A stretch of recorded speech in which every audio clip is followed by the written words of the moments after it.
Hello everyone, कैसे हैं आप सभी लोग। उम्मीद है कि अच्छे और स्वस्थ होंगे। हम भी ठीक हैं। तो स्वागत है आप सभी का हमारे चैनल माँ की लाइफ में। वैसे तो आप सभी को पता है कि माँ की लाइफ इतनी आसान नहीं होती है। पूरे फर्स्ट मंथ से लेके पूरे 9th मंथ तक हमें हर परिस्थितियों का सामना करना पड़ता है।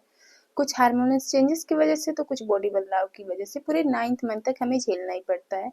और वहीं हमारे घर खुशियाँ भी रहती हैं। एक माँ को भी बहुत ज़्यादा खुशी मिलती है कि वो ज़िंदगी की सबसे बड़ी खुशी को हासिल करने वाली होती हैं। और उनके घर उत्सुकता भी बनी रहती है कि हमारे घर नन्हा मेहमान आने वाला कौन सा है। और पूरे के पूरे चांस वाले लक्षण हैं जो आपको आसानी से समझा सकते हैं कि आपके घर जो नन्हा मेहमान आने वाला है वो कौन सा है।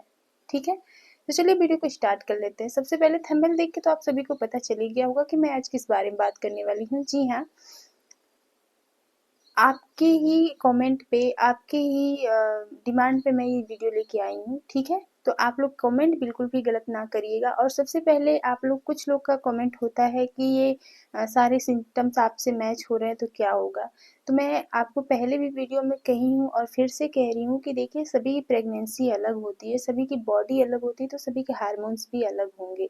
ठीक है, तो ज़रूरी नहीं है कि जो लक्षण मेरे में है वो आप में हो रहा है तो मतलब वही चीज़ होगा। जी नहीं, पहली बात तो देखिए, मेरे वीडियो बनाने का कोई ये पर्पस नहीं है कि बेटा बेटी को कंपेयर करना। जी नहीं, सारे बेबी हमारे एक सामान्य हैं। भगवान जी के आशीर्वाद से जो भी हमें प्राप्त हो रहा है, बस उनका आशीर्वाद समझ के हमें एक्सेप्ट कर लेना चाहिए। बाकी मैं ये भी समझती हूँ कि सबकी उम्मीदें घर वालों की, परिवार वालों की लगी रहती है कि हमारे घर जो नन्हा मेहमान आने वाला है वो क्या है। वहीं देखिए, अगर जो लोग फर्स्ट प्रेगनेंसी कंसीव की रहती हैं तो उनके लिए दोनों बेबी एक ही सामान्य होते हैं। बस थोड़ा सा दिक्कत कब होता है, जब घर वालों की डिमांड बढ़ जाती है और एक या दो बेबी गर्ल हो जाती है, तब ये डिमांड हो जाती है सभी के लिए। लेकिन भगवान जी के अलावा कोई नहीं जानता कि हमारे घर जो नन्हा मेहमान आने वाला है वो कौन सा है। बस ये एक तौर है, एक तुक्का है जो मैं आप लोगों के बीच शेयर करती रहती हूँ। ठीक है, जो काफ़ी हद तक गाँव घरों में ये देखने को मिलता है। ठीक है, तो चलिए वीडियो को स्टार्ट कर लेते हैं। सबसे पहला है कमर का पेन। ठीक है, अक्सर गांव घर में आपकी प्रेगनेंसी को लेके तरह तरह की बातें शुरू हो जाती हैं।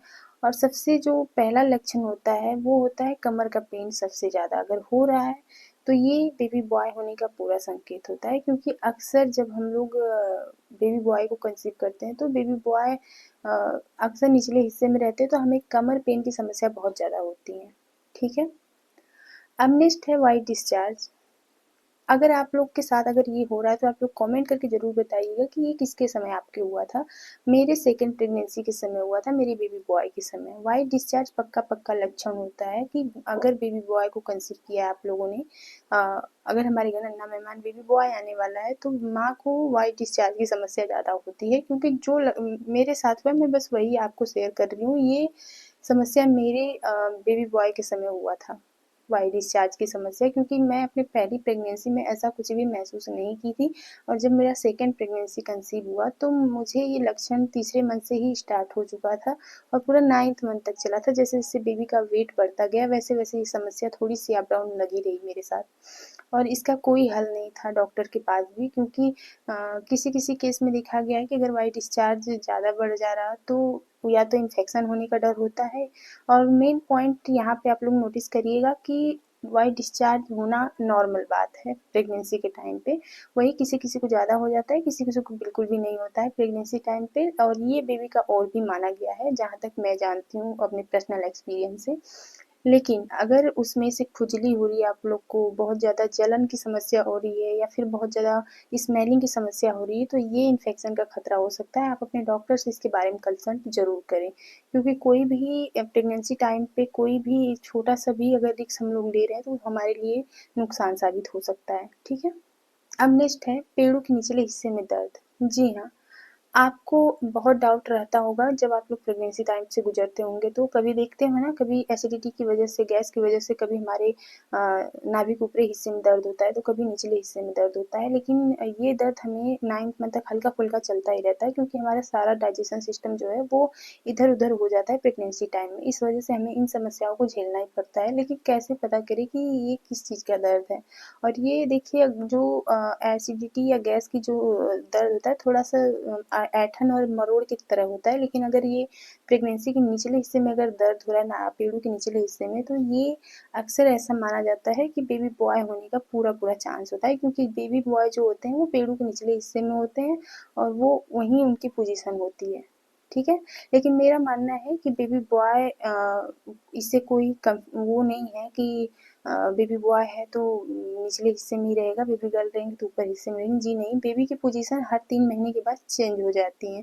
3 महीने के बाद से वो जैसे-जैसे उनका वेट बढ़ता है, ग्रोथ होता है, वैसे-वैसे वो अपनी पोजीशन अलग कर लेते हैं और वो कभी लेफ्ट साइड की पोजीशन ले लेते हैं, कभी राइट साइड की। इससे कोई तय नहीं है कि बेबी राइट है तो बेबी बॉय है, लेफ्ट है तो बेबी गर्ल है, ठीक है।